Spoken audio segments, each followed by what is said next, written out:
This is a very open-ended question, and we can have a dialogue about it. How can one be intentional about their choices, their career choices, when they don't know what's out there, for example, or they don't know if sales engineering is right for them? Yeah, great question. And I put this under the umbrella of what I call career clarity, like trying to get that clarity of what's most important and where we want to go in our careers. And I know, Ramsey, anyone who listens to podcasts are usually doing something else. They're out driving, they're exercising, doing something else. So I don't want people to feel like they need to, understand or listen to every single word I say. So I actually put some free resources together for people, listeners of We the Sales Engineers. Then go grab around this idea of career clarity at www.engineeringcareeraccelerator.com/we the sales engineers. So just for the listeners of the show that I hope is helpful, and some free resources around career clarity. And so that's some of the things we're going to be talking about today, but there's even more that we probably won't be able to get to that Okay. are in some of those resources. But first of all, the idea of intentionality, getting career clarity, like let's set the stage of why this is important. So a story I sometimes like to tell, if anyone's ever heard the old story of Alice in Wonderland, old Disney show. It was a book as well. At one point, Alice is lost in Wonderland in this forest area, and she comes to kind of a fork in the road, and there's this kind of sly character called the Cheshire Cat, and Alice is trying to figure out what to do, and so she asks the cat, which path should I take? And the cat asks, well, where are you trying to go? And Alice is like, I don't know. And the cat says, well, any path will get you there. Yeah. Okay.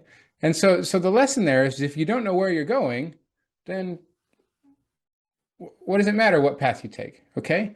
But if we can define and be intentional about where we want to go, then suddenly we can map out the steps, the actions, the things we need to learn, the ways we want to develop as people, so that we can become who we want to become.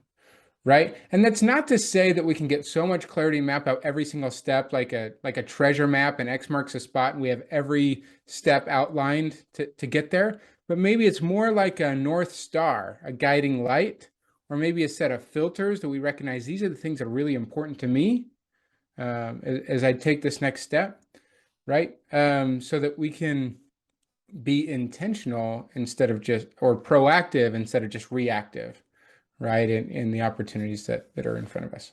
So let me ask you this. Right now, like for me personally, even though I'm doing very well, some would say I have I have a North Star, but I would contend that I might have two North Stars pulling me in different directions. Right. Okay. So if you were to do an exercise with me, how would we go around figuring out what's that North Star? Where should I be going and what I should follow? Yeah, so let's run with this a little bit, Ramsey. This is Mhm. fun. So tell me about, you feel like you might have two North Stars. Tell me about those. Well, one is I would like to be an SE leader, right? Okay. Help other SEs get better at their job and be part of a big organization. Another one, actually, there's three North Stars. Another one just may be a individual contributor for the rest of Okay. my life, because that's also fun. And the third one, I enjoy coaching SEs, and maybe I should start, which I kind of have, but maybe I should go full time on just a coaching SEs instead of wondering between all of these three options. Yeah, maybe. Okay. So choose one that you want to explore a little bit more. Leadership. Let's go explore the leadership. SE leader. Okay. So tell me why, like what would be really, like what excites you about that idea? Well, what excites me about the idea, the same thing that excites me about being a SE coach, is being able to Hmm. help SEs achieve their potential. Right. So as an individual contributor, I can sell to organizations. I can sell to like Verizon Wireless or whoever. They're not my customers, Hmm. just as an example. Right. The individual I sold my solution to, their life did not change at all. Hmm. They're still doing the same thing, going home, whatever. As a leader or a coach, I can change someone's life by either getting them a job, getting them a promotion, getting them better at what they do so they can ask for a promotion. So that's the thought Okay. process behind it. So why is that exciting to you, to see someone's life change? Well, for selfish reasons, I feel good if if I had a positive impact on someone's life. Mhm. Okay. Why do you feel good when that happens? because I know I had an impact on someone's life, and I actually have a legacy. If I die tomorrow, I've helped people. Okay. Why is leaving a legacy when you die important to you?